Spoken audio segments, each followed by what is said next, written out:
Welcome to Coffee with Catholic Workers, a podcast made by and for Catholic workers. I'm Theo. And I'm Lydia. We've both been a part of the Catholic Worker for the last decade, and we're excited to bring to you conversations with different Catholic workers from around the world. This episode features Allyson and Lincoln from the Little Platte Catholic Worker. They told us about their adventure starting up a new Catholic worker farm, what it's like to live in community with family, and how simple living isn't always as simple as it sounds. Now, here's Allyson and Lincoln.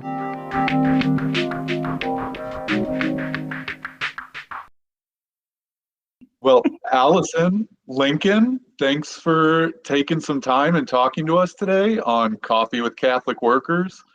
Let's start off like we always do. How did you find your way to the Catholic worker movement, find your way through the Catholic worker movement to where you are now? Yeah, my first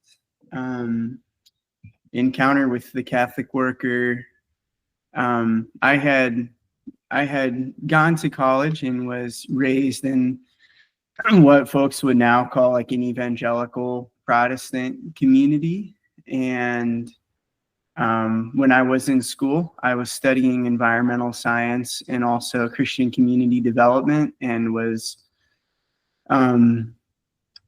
involved with different intentional Christian communities throughout those years, but never had encountered the Catholic worker until my junior year of college. I studied abroad in New Zealand, the South Island of New Zealand, for about 3.5 months, doing a Christian environmental science program.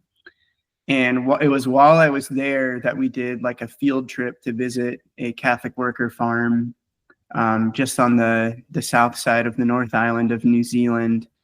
And I had no conception, I probably had heard the term in my studies at some other point, but hadn't really connected the dots until we went there. And yeah, I just remember I was at this point where I had been deconstructing and reconstructing a lot of my own spirituality and faith, and was starting to feel curious about what I wanted my life to look like beyond college when I entered the real world per se. And we like dropped in, and I really had no idea even where we were going. I don't even recollect like what was happening, but next thing I knew, we were on like this little commune feeling little farm, and they're just kids running all over the place, of all ages.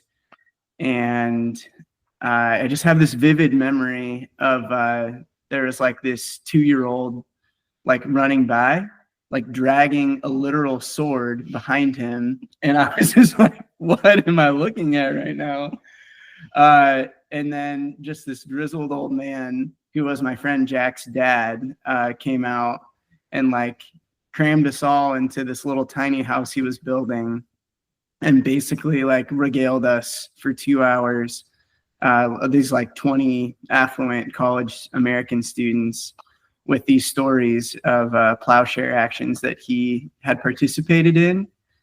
And he was like a super intense, grizzled old guy with like a huge beard. And at that time, the United States had military bases in New Zealand where they were doing remote surveillance of the Middle East, particularly Afghanistan, to coordinate bomb strikes. And I just have this vivid memory of this man, and I won't do a bad New Zealand accent for you, but he's like, yeah, they were striking these children, and I knew that I couldn't look at these children and not see my own children when I saw the faces of these children who were being killed as collateral damage by the United States government.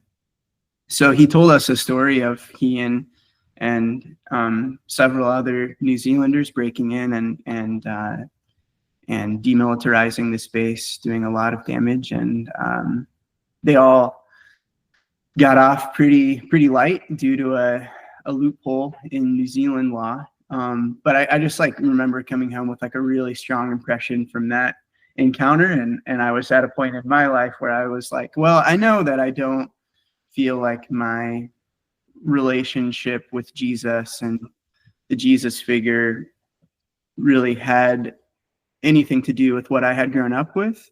And I had no idea of what I wanted it to look like moving forward. So I remember visiting that place and being like, wow, like this feels really authentic, and it feels very connected and rooted in spirituality and the common good of all people, and care for the land. So I came home, and I just remember feeling also like, wow, like I wish I hadn't had to fly halfway across the world to have this experience. It felt very privileged and very kind of disconnected in a way to be having this experience on the other side of the world in the study program. So returned home with a lot of curiosity about wanting to connect with the Catholic worker. And then I kind of got into organic farming, produce farming, and I was exploring the possibility of going to seminary. So I went out and did this program in North Carolina that was connected to Duke Divinity School and was also an organic farming curriculum, and was still bearing in mind this vision of maybe some sort of community farm moving forward. Got super swept up into the farming movement, and basically like 6 or 7 years later, after being involved with like commercial vegetable farming and nonprofit vegetable farming of various scales, had a spiritual reawakening and a recollection of the values that had drawn me into regenerative agriculture, that then kind of preempted this return to the Midwest with an intention of reconnecting with the Catholic worker. So I moved back to Illinois, was working on this nonprofit farm that was on the campus of a church. And yeah, just by happenstance, I guess I should probably tell the story of how Allyson and I met. It's very connected, but yeah, I really got reconnected with the Catholic worker just pretty randomly, but definitely of my own design. I was working on a farm in Illinois. COVID had just hit. Everything had shut down. One day, my buddy Chaz from North Carolina, who is also a farmer, just called me up. And Chaz is just one of those people who always has his tongs in a million fires and is doing new ventures. And he just called me up and he's like, Lincoln, I just bought this dog in northern Minnesota to guard my pigs and my chickens, but you're the only person I know who lives west of the Appalachian Mountains, and I'm wondering, if I pay you, will you just pick up this dog and drive it to me? And I was like, well, I guess I have some PTO. So, and COVID just hit, so I was feeling pretty down. So I was like, yeah, I'll go ahead and do that. And so yeah, I drove to northern Minnesota and I picked up this dog. And on my way back through, I was looking, I guess it was on my way there, I was looking for a place to stay. And I had heard about St. Isidore Catholic Worker Farm, where our dear friends Eric and Brenna and Mary Kay and Peter and their children and animals live. And I had heard in particular about a pipeline action that Brenna had been involved with. So yeah, I just, sorry, this is kind of long-winded, but I just called them up and I was like, hey, I know COVID just hit, but I'm wondering if I could just pull through and camp on your lawn for a night and connect, and then continue on my way to get this dog and then go to North Carolina. And Eric was like, yeah, that's great. We can do that. So pulled up, stayed the night. The next morning, met Allyson, and I was like instantly smitten with Allyson and wanted to connect. So yeah, that happened. Got the dog, made my way back, dropped the dog off in North Carolina, came back to Illinois, and then started exchanging letters with Allyson. And then, yeah, we decided to date and then eventually marry each other and start a family. And yeah, we're definitely interested in the Catholic worker vision of life, and decided to move up here close to St. Isidore Catholic Worker Farm near Dubuque. And I guess that basically brings us to around today. But I guess that was it. When we started dating, I guess there was really no other alternative. We're committed. We're like, yeah, we're gonna, if we end up being together, we will either live on a Catholic worker farm or join a community or start our own. So that was always a big piece of what drew us together. And I guess that's kind of my journey. Allyson, what about you? How'd you make your way to the Catholic worker? Yeah. Actually, the beginning of it feels only in one way similar to Lincoln's. I was not in New Zealand and did not meet a grizzled old man, but I was in like a season of life. So I had just dropped out of college to be part of this AmeriCorps program in Texas. So I'm from Texas, not the Midwest. And teaching kids in garden clubs. I had never planted anything, but they just needed a position, and I had needed to get out of college. So I started this thing, and was also like maybe the thing I resonated with your story, Lincoln, was like being in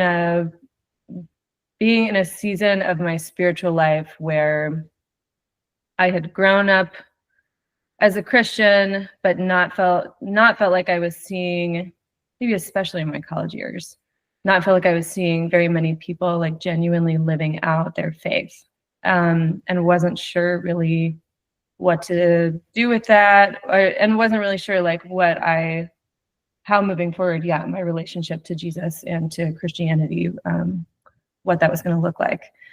So I was living at this farm, and like maybe a month into living there, a person came to stay just for a couple months, but a very compelling person who was starting a Catholic worker community in Denton, Texas, which was a couple hours from where I was living, and just gave me The Long Loneliness, the book, The Long Loneliness. And that's how I was introduced to Dorothy Day. And I'm guessing many people who will listen to this podcast have read The Long Loneliness. It's just like one of the most like romantic pieces of writing that I've read by Dorothy Day. And like, it's just like so compelling. It's like pulls you into like the Catholic worker. It's like, it's really hard, but it's so beautiful. Like there's so many, she's just so good at like making it, like finding all the really beautiful parts of community life, and specifically Catholic worker life. So I read it having never, like this person was the only Catholic worker I'd ever met, never been to a Catholic worker community, never actually been to like a Christian community or really known about that movement. And like fell in love. I was like sold. I was like, I don't need to visit anywhere. I'm like, this is gonna be my life forever.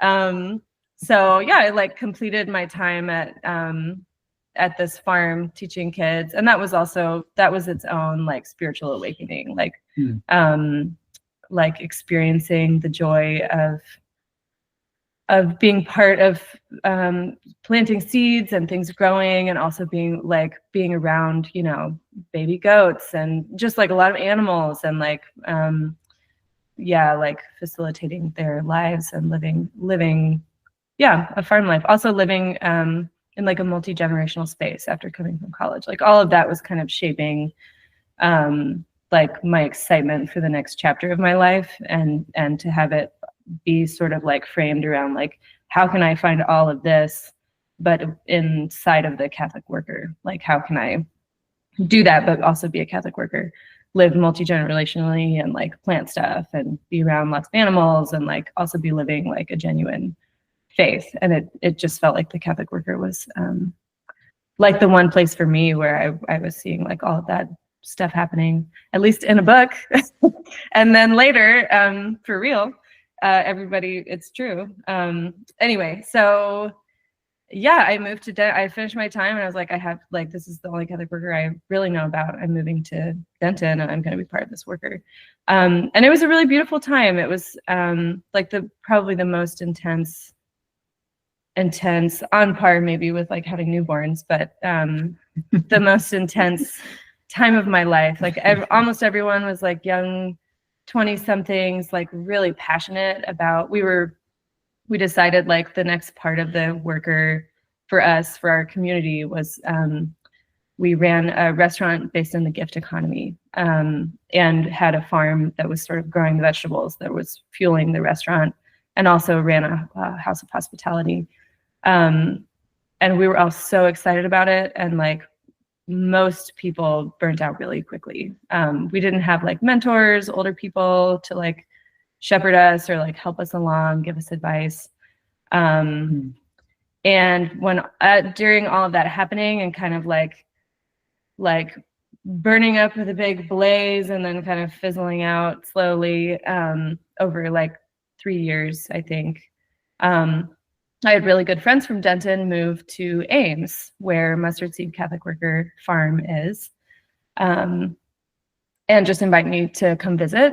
And it happened to be, I visited during the weekend of Sugar Creek and met Alice McGarry. And Alice was like, what if you just came to Sugar Creek with me and met other Catholic workers? And I don't think I knew it then because I still lived in Texas, but I think that like that first Sugar Creek also kind of sold me on the Midwest Catholic worker community. It's just like such a connected community. You can tell like the first year I was there, I was like, this is a big family reunion. Like I'm not necessarily like fully a part of the family yet, or maybe I don't know it. But like these people feel like family. So yeah, I hadn't moved to the Midwest yet, but it was like so beautiful that I remember like meeting Brenna specifically. I remember meeting Mary Kay and Claire, and me and Brian Terrell took a long walk and talked about the Sacred Peace Walk in Vegas. And yeah, I loved it. So anyway, I feel like it's kind of a long story to get to how I'm in the Midwest, but I ended up moving to Mustard Seed and also becoming involved after that in a pipeline action that kind of resulted in me living at St. Isidore, where I met Lincoln, and then he kind of completed that story. But yeah, I think full circle. Nice. I think when it really was, when I read The Long Loneliness, I was like sold. I was like, the Catholic worker is going to be my life from now on. So yeah.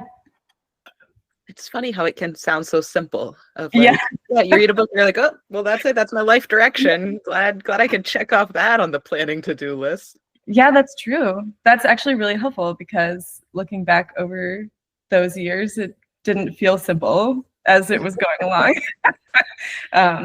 But in that moment, it was very simple. Yeah. It's kind of like if you're looking for partnership, like you're doing all this work of like dating or preparing or trying to figure out and discern what it is you value and what you're looking for. And then when the right thing or the right person comes along, like you reach this point of maturity where it just felt like, it's just like, okay, all right, that's it. Like, let's just, at some point you gotta just step in and see what happens. And yeah, that definitely is how it felt when we met each other. Yeah. We were like both in our, I guess, late 20s, but we're like, we've decided what we want to do with our lives. We're good doing it alone if we need to. And then we met each other and we're like, wow. And you also like science fiction and like, you also like to eat good food. And anyway, yeah. Yeah. And we both had been a part of like intentional Christian communities, radical Christian communities, and had kind of gone through like we'd seen communities like succeed and fail, and I think we had kind of an idea of what it would take to make something sustainable for the long haul. So we were ready for that. Can you tell us a little bit about your community currently? What it looks like, what you all do, and maybe how is it going to be sustainable for you both for the long haul, hopefully? That's a good question. Yeah, so we're here calling y'all from Platteville, Wisconsin, southwest corner of Wisconsin, right across the river from Dubuque, Iowa, in what is known as the driftless region of Midwest, so the unglaciated part of this country that is full of valleys and riffles. And this place, as Eric likes to say, was known by the Ho-Chunk, who lived here 10,000-ish years ago and beyond, as the refuge. So this was the place where they came to survive the last ice age. And after them came the Meskwaki, who were known as the Sac and the Fox, and were repeatedly forced violently out of this area. And then Platteville, this city, was a mining town like 200 years ago when the French and the Spanish came through here. So this is a new Catholic worker farm. Yay! Yeah. And our community right now is us, Allyson and Lincoln, and our two children, Misha and Otter, and my sister and her partner, Lyric and Matt, and their two children, Damien and Meadow, and another friend of ours, a woman named Grace, who's been living with us for maybe a month, maybe 2 months now.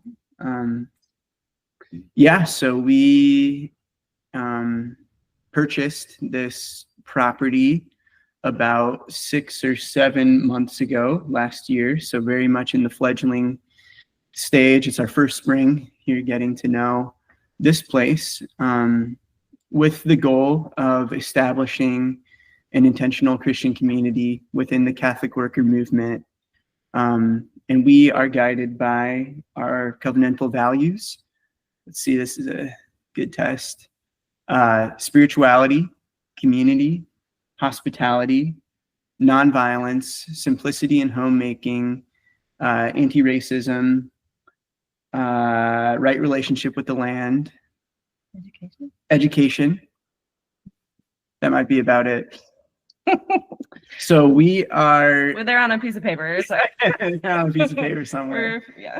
Yeah, we're just a group of people coming together with the knowledge that community life enriches us and draws us forward, each of us on our spiritual journeys, to imagine a life on the land, a life of service and justice. Yeah, we share a shared Christian commitment. We share daily prayer. We're not Catholic. We are all in various places in our relationship with Jesus. We pray together. We guide one another, and we meet a lot because we're 6 months in about how we want to live. Yeah, and I would say we're definitely more of the Peter than the Dorothy in what our life on the land is looking like. So right relationship with the land. We have like an acre of organic vegetable production that is right in the throes of kicking off. So we offer a sliding scale CSA, community supported agriculture, for our community. So folks of various income levels can access produce. Our goal is to donate a lot of the food that we're growing directly to our community. It's our first year here, so it all feels very like the seeds are just in the ground right now. So we'll see how that manifests. We are offering programming this year, land-based activities, land-based craft work, spiritual programming. We hold we, along with the folks at St. Isidore Catholic Worker, help coordinate regular wild church gatherings, kind of ecumenical spiritual gatherings based on the land outside. We offer some programming. Today is tax day. We're doing a war tax resistance bike ride in the city of Dubuque that Lyric coordinated. So programming about our values, nonviolence. Yeah, and the biggest work we're doing right now is figuring out how to be a functioning community with 4 children who are 3 and under. So the last 6 months has been a lot of finding our community rhythms, learning to be in life together, and trying to create a sustainable foundation of shared trust and like radical honesty with one another and vulnerability, so that we can move forward, like with everyone actually being able to honor their needs and intentions moving forward. Yeah, I don't know. What else? Yeah, I mean, the daily life here looks like, I don't know, it kind of reminds me of like an ant colony or something. Like, so we share in tasks. So we have this big whiteboard where we have like who's making the food for the whole day, who's on childcare for the whole day, who's working on the farm, who's having outside jobs, because right now we're, you know, paying off loans that we received for buying the farm, and also, yeah, just paying bills right now. So yeah, it's kind of like we can do so much more work with the sharing of those tasks, specifically food and children, taking care of kids. So it kind of feels like in the morning we all come together for breakfast, and then we all kind of like scurry off to do our things, and then basically at meal times, really, we like come together, and yeah, prayer in the middle of the day. But yeah, we're all kind of like doing our own productive stuff, and sometimes our work like matches up together and sometimes it doesn't, but every day for each of us kind of looks different, because we all take, you know, like all of us take on some days with the kids and some days making food. And yeah, like Lyric organizing this bike ride means that she's kind of like taking that on for her work today. So yeah, I feel like it's a very productive time, and it's a lot of like experimenting, yeah, like you said, with what works with taking care of all of our kids, and like what works for all of us, like getting maybe the work we're doing right now is like figuring out how to find a balanced life, of like doing good outward work, but also doing the very intensive work of taking care of and raising young children, and doing the work of like simple living, which like sometimes doesn't feel as simple as it sounds, you know, like Yeah. washing dishes by hand, and like, you know, like using cloth diapers. So like a lot of washing diapers, and yeah, just doing things a lot less, a lot more like with the own power of our own hands. Just takes a lot more energy. So yeah, I feel like that's what daily life looks like, for sure. And we're not, I was kind of thinking, we're not a common purse community, so we're not like sharing the same finances, but we kind of basically function as a common purse community. Like we're basically by name only, but essentially we function as a common purse community. We're sharing like almost all of our expenses, and, for sure. Yeah. go in on those things together and make joint decisions about where a lot of our money goes. Yeah. So Yeah. How is it going to be sustainable in the long run? It's a good question, Well, Lydia. yeah, the way this community came about was through like a long discernment period between our two families. Conversation has been open for years, and then we started intentionally discerning probably 2 years ago, and it was a good year to year and a half of shared conversation and prayer and visioning for what this community could look like. I think the biggest advantage to that discernment process that we had was all of us having been intimately involved with intentional Christian communities. So we've been involved in communities where we're sharing our lives, where we're living in what many folks would consider like an uncomfortable circumstance. We're used to what it feels like to be really like bumping elbows with other people of many backgrounds and different beliefs and different energies. And we kind of know what that feels like. So I feel like we kind of knew what we were getting into, I guess, when we started discerning what this community could look like. And beyond that, I don't know. Communication is the key. Communication is the most important piece of community life. We are trying to create space for all of us to feel completely comfortable in stating our needs, and being able to share what we have to give, and doing that in a space that is completely non-judgmental and non-shame based. So kids are like the best teachers for what that looks like, because they have no reservations about stating their needs or demanding their needs. So they are constantly teaching us what that looks like and modeling that for our community.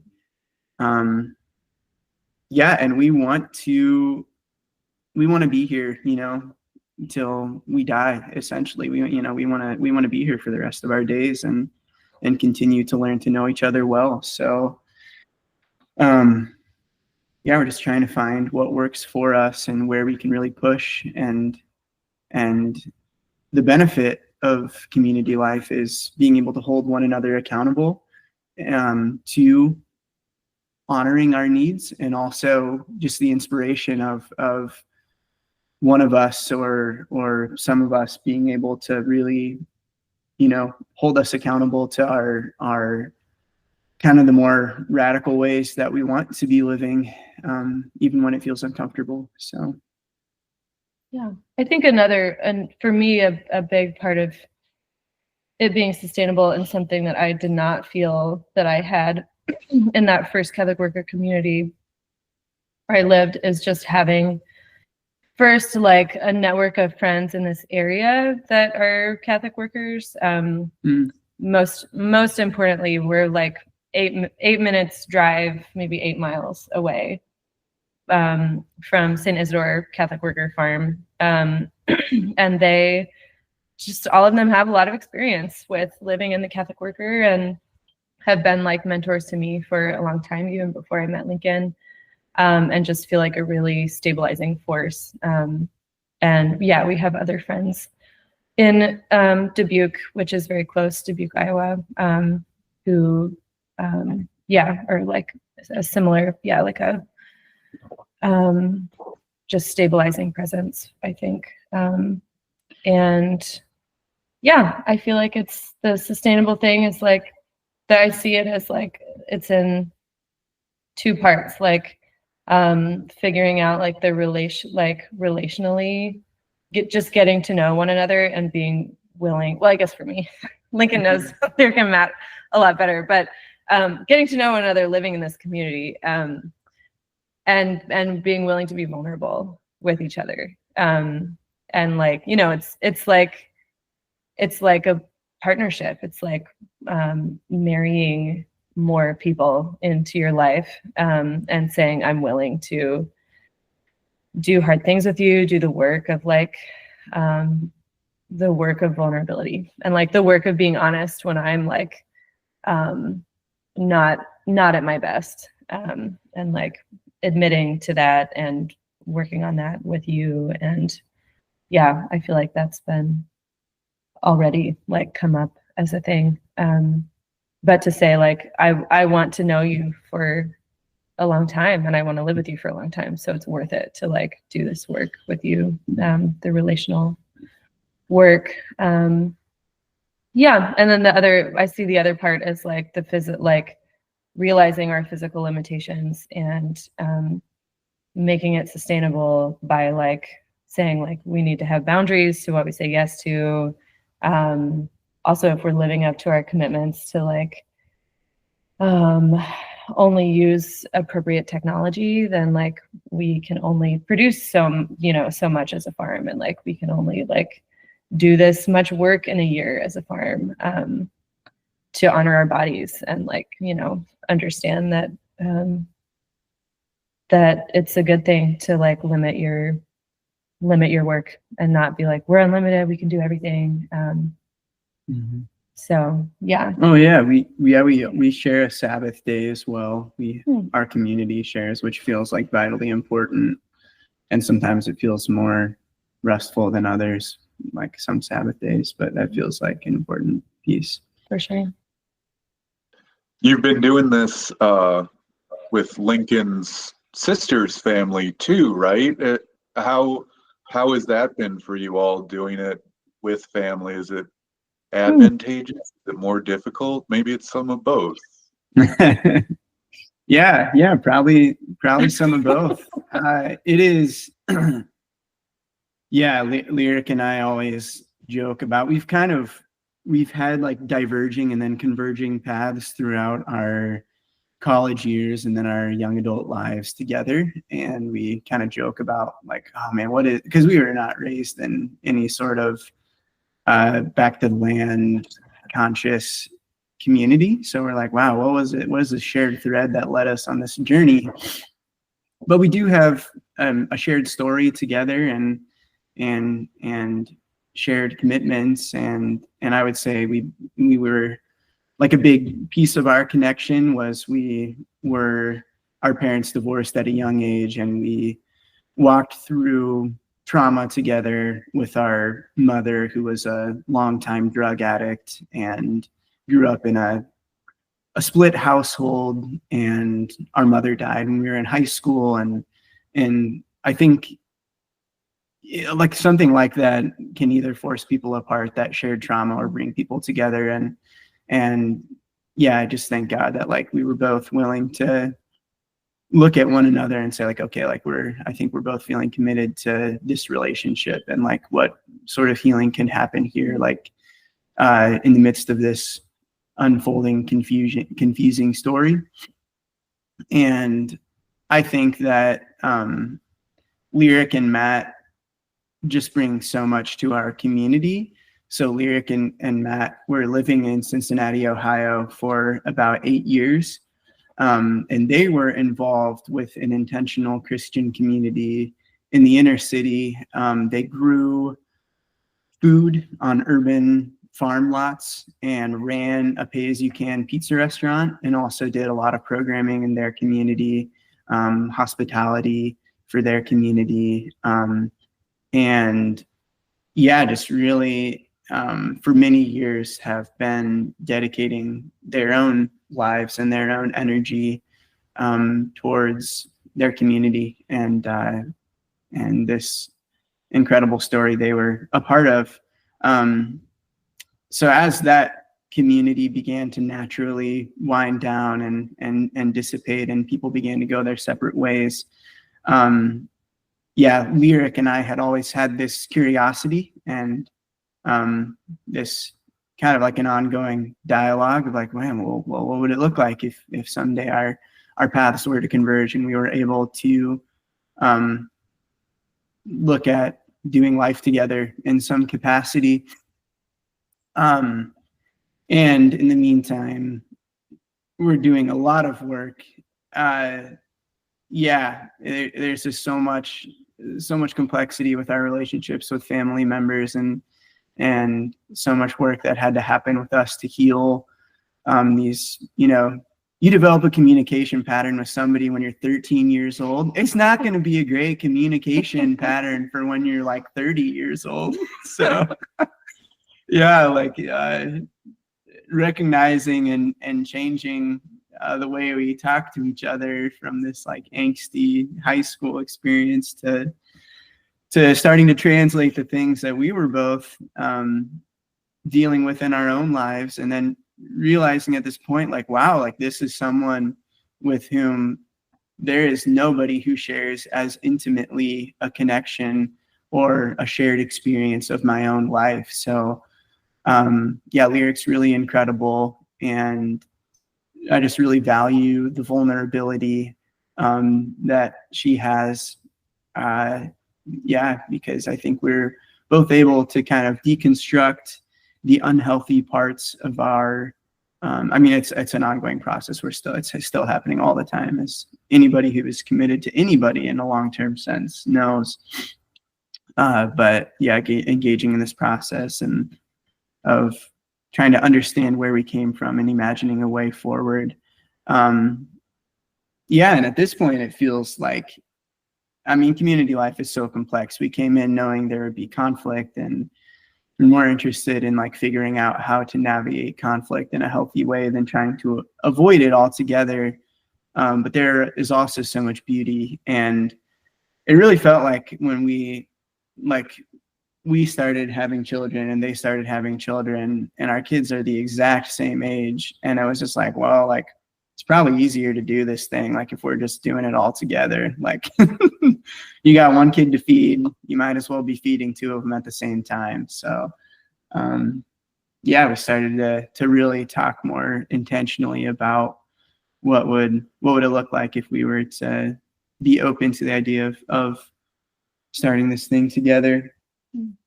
God, I don't even remember what your question was. Yeah, like, what's it like living with family members? It's also super cool, yeah, that our 4 kids get to have like their cousins around all the time, and like just how you as a child you have like 3 little friends with you all the time.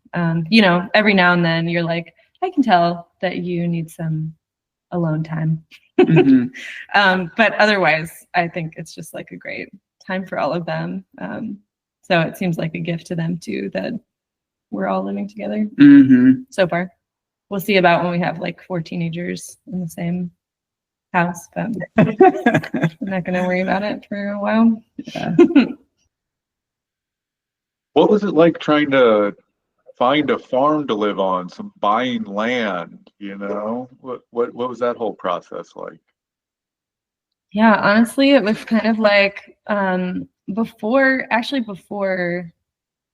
we started discerning with Lyric and Matt, Lincoln and I were kind of just like looking online and like putting the word out after we had moved to Dubuque, like we're looking for land. We want not a ton of land, but we want to live on land.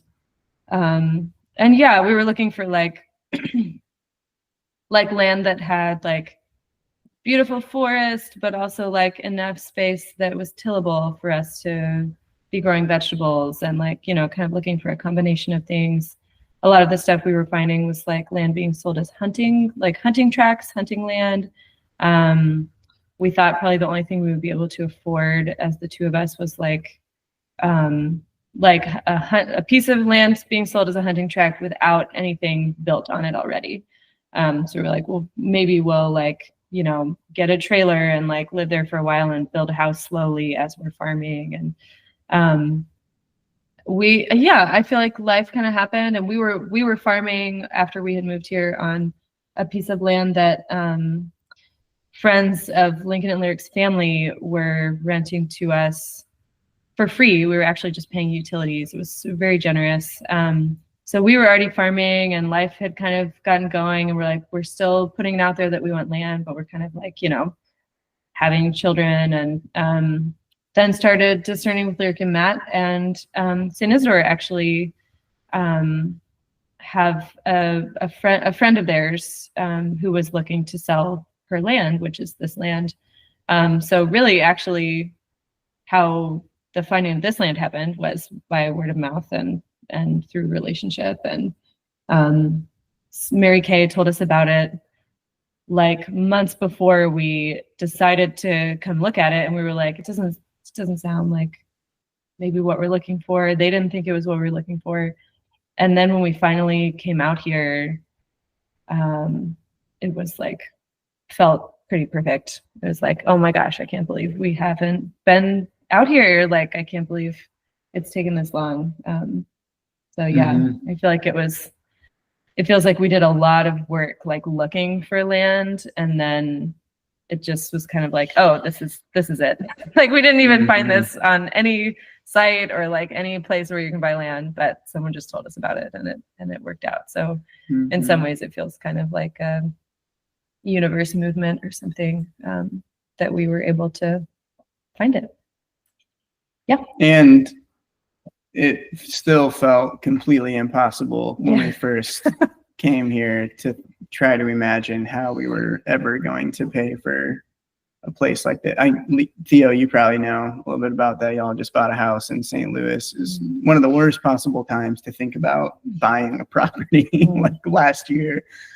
So having that relationship, and then just, even when we were all walking out here, we're like, well, this is cool, but like, how? Like, there's no way. Yeah, that's true. Gosh, what a whirlwind. Yeah, some combination of just happenstance, connections we have, just collective white privilege, being from places where we have a lot of connections in this area. A lot of pieces had to come together for us to like kind of cobble together what we needed to purchase this place. We're committed to earning below the poverty line. We don't qualify for a mortgage. People don't like when you walk in and say we earn below the poverty line. You're not going to get a loan. But the woman, Deb, who sold us this place, was willing to work with us directly and offer us a land contract. So that was a huge piece.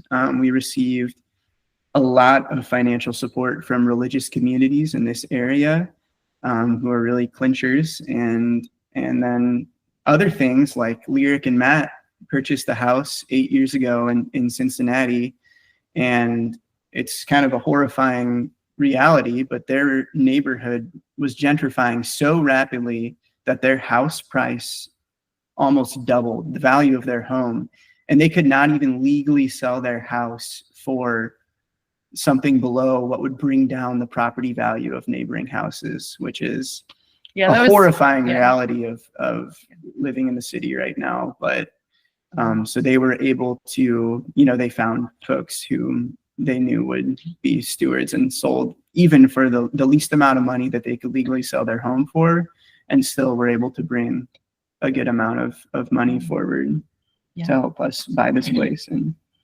And we will continue to be paying this place off for a long time. And we all just got together and we're like, well, we could, look for a place and try to buy something up front. Or, as long as we are living the place where we know where we're going to be for the rest of our lives, where we think we can have good work to do, it really doesn't matter if we're paying it off for the rest of our lives, because land ownership is just a construct anyways. So it's like, as long as we're here doing the work, it doesn't really matter. We're not saving up for a 401k. Like, it's fine. So I know you mentioned you don't do a shared purse. How does that work with the land ownership? Do you all own it jointly, or is it separate? We just all shared that cost. Like we didn't all come into it with the same amount of money. Lyric and Matt they put a lot more money down than we did. Just on kind of a good faith, like, we're not going to burn them because Lyric's my sister. So we're pretty intimately connected. So, we're all equal, like, owners of the land. Yes. In the land contract. And one day we're looking to be like a land cooperative and have more of a specific thing for, if people want to, if it ends up being a thing that like someone wants to enter into like the land cooperative or would want to like exit the land cooperative, that will be a thing that we're formulating. But like Lincoln said, there's so many things to meet about and decide. So that's kind of like a few things down the list. And we'll get to it hopefully before it becomes like a reality kind of issue.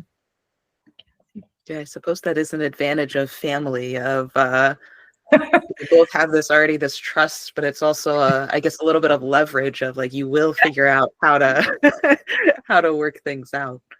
Yeah. So that's an interesting dynamic, like you mentioned, of sometimes depending on how community is set up, it is like entering into like a second marriage of Oh my these gosh. long-term, lifelong contracts of, or maybe 30+ year contracts of property or homes or land, or the shared finances and shared decision makings, which can be a big ask for, I don't want to marry most people. Yeah,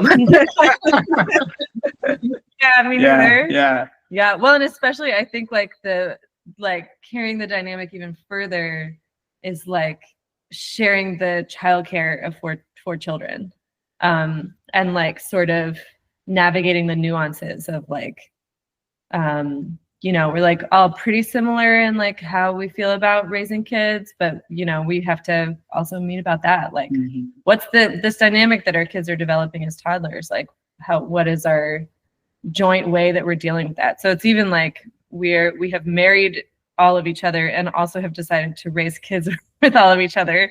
So it's like it feels complex sometimes, but it's been working so far.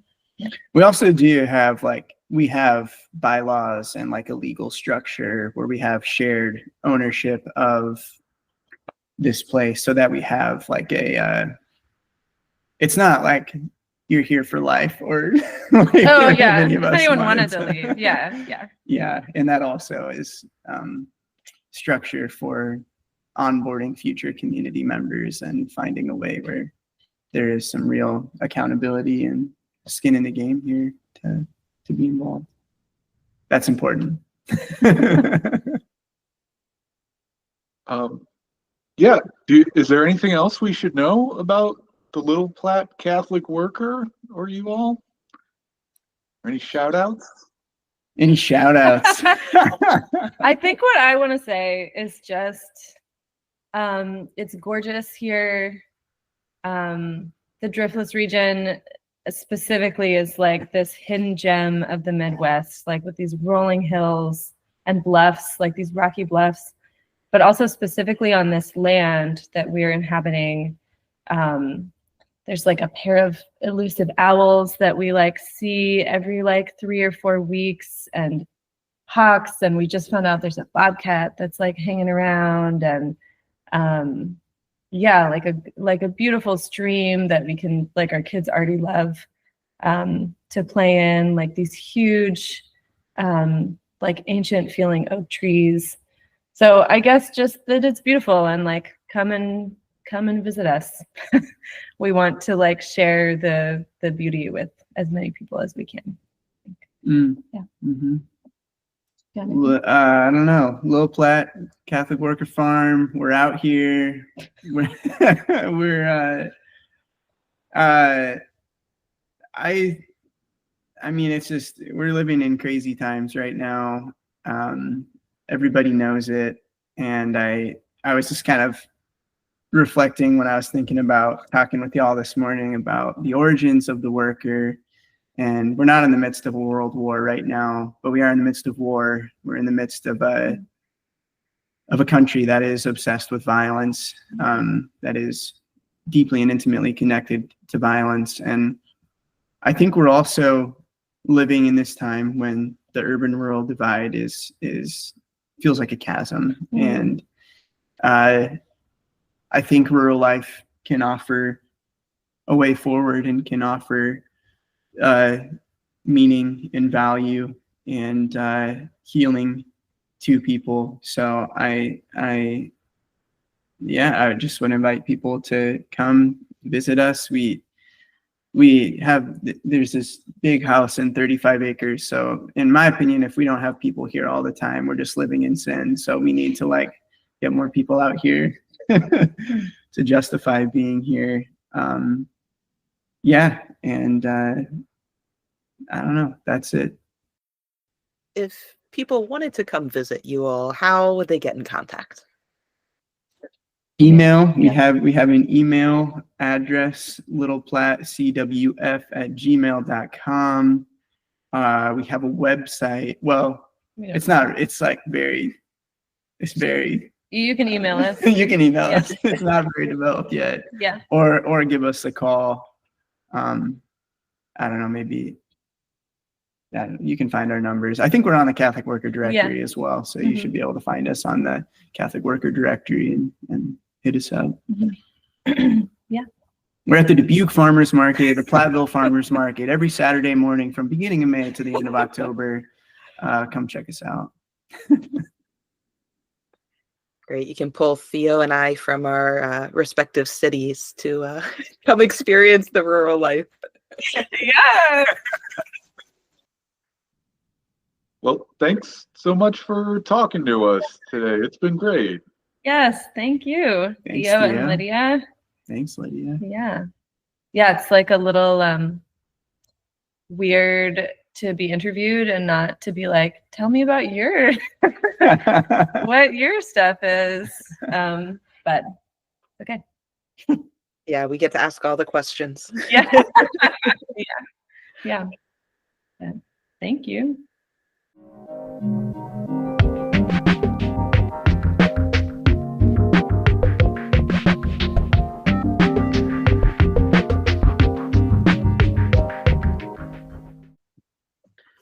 It's always exciting to see new Catholic workers starting.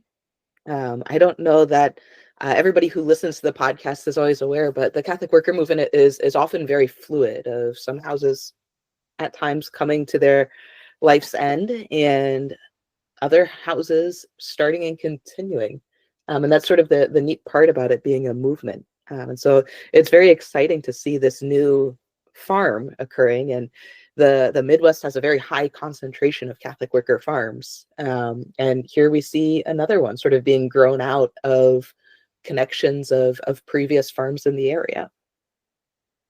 Yeah, I love how appreciative they were of having Saint Isidore there to be like their friends and Catholic worker companions nearby. It really makes me think about how it's those like connections with people, I think for me, is what has really kept me in the movement for a long time too. Allyson talked about going to Sugar Creek and just meeting all these great people, and it's kind of like a big family reunion. A lot of people say, even when you're new, you're part of the family when you're still meeting everyone, and just how important those inter-community connections can be for the movement. Yeah. You sort of get connected to people at times, whether you want to or not. Sort of forced connection, much like at times, I suppose, what family can be. Yeah, I thought it was interesting too when Allyson kind of said, going into this Catholic worker thing, being in community together, it's kind of like you're getting married to all these people in a certain way. You're deciding to share your life intimately in ways that are different than when you're not living together or working as close together. I think that's an interesting metaphor. Yeah, and it is interesting how different communities have sort of different ways that they go about this. Of how does somebody join community? Is there amount of time that someone has to commit to? Because some of these things are really like committing for life, and that's a big commitment. If you're talking about, okay, who do I want to share my life with and raise my kids with, and in some cases like sign contracts for land with, and at the same time, I think there's always this tension of, since it is a movement, how do we grow and spread and have it so it's something that is accessible for everyone. And at the same time, we sure don't want to be in community with everyone. Sometimes people just are not good fits for certain communities. Yeah, I don't know. I guess everyone has to continue the getting married metaphor, different dating inclinations too, in a certain way. When when you're first meeting people, and how long before you feel comfortable, or it works out. Um, yeah. Another thing I really appreciated too is Allison, I believe it was again, was talking about the amount of work they're doing just to like live well together. Mm. And if we want to like be together for a long time, live together for a long time, that takes like a certain amount of work to do well. It's easy to lose sight of that stuff because there's always something to do, whether it's the works of mercy, or I have no doubt on the farm, there's always something to be taken care of, and making space for that. It sounds like they're being super intentional in a good way. I remember talking to a different Catholic worker once, and he said, we sometimes get asked to give talks about what do you do at the Catholic worker, what is the Catholic worker, and that he used to say, we house people and we feed people and do this and that. But the longer he's been around, he says, he starts off by saying, well, like really we're like trying to build community, and like that is like the work we're doing.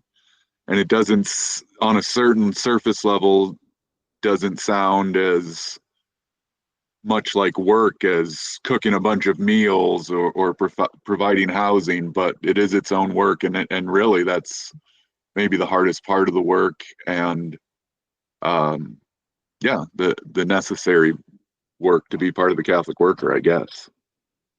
Yeah. Yeah. Sometimes all the big things, or like the showy things, are in some ways much easier, and it's like the interpersonal relationship building and conflict resolution that can be much, much harder. Um, in part because I think culturally we're not necessarily a part of a culture that always like values relationship. Because we have such a high value on individualism, that I think it's very difficult sometimes to like create or shift into like a framework of recognizing that sometimes there's a much higher value on like the collective than the individual. And we're also not culturally very well equipped, I don't think, to deal with conflict, because we're sort of like a win at all costs kind of culture. And that doesn't work very well in community. Yeah, especially for the long run. And again, like that, I feel like that they're kind of trying to take a long vision, be set up for success by laying that foundation. um I like to, in that same, taking the long view, it was, I don't know what word I want to use, but I like that they're, when talking about paying off their land, they're like, yeah, well, we might be paying it off forever, but if we're here using it and living the life we want to be living, and doing the work we want to be living, working on, that is worth it, even if there's a cost continually. Hmm. Yeah, yeah. And I feel like I should note for people who are maybe looking at starting Catholic workers, like this is, and that's part of the beauty of it, this is just one way of how to do it. You don't have to take a long view in starting a Catholic worker. Our Catholic workers started, thinking back, we just had people commit to a year. And like some people were committing to like 9 months at a time. And so we did not have a long view at all. And that's the beauty of the movement. So many different ways to participate. Yeah. And sometimes I think it's even best not to take the long view. Some people joke, and I think there's a certain amount of truth to it, that the people who come to the Catholic worker for life are the ones who only last about a month, and the people who only come for a month end up staying for a lifetime. I found that to be a little bit true. But then here you go, we have this interview with Lincoln and Allyson, and Allison's like, I read The Long Loneliness, and I knew this is what I wanted to do, you know? And here she is, all these years later, still doing it and envisioning doing it for life too, you know? Yeah. I think there is such a, I know for Allyson, it perhaps did not seem this simple, but I like that it does feel like this simplicity that sort of reminds me of like Christ calling the disciples of like, you read a book and it says like, come and follow me, and you drop everything you have and you're like, that's it. This is where I'm going. And perhaps it's better that people don't know what they're getting in for in the long run when they drop everything and go, because perhaps we would not all be in this if we knew what we were actually signing up for. Yeah. Love in reality is a harsh and dreadful thing when compared to love in dreams, as Dorothy Day liked to quote. Mm-hmm. Definitely.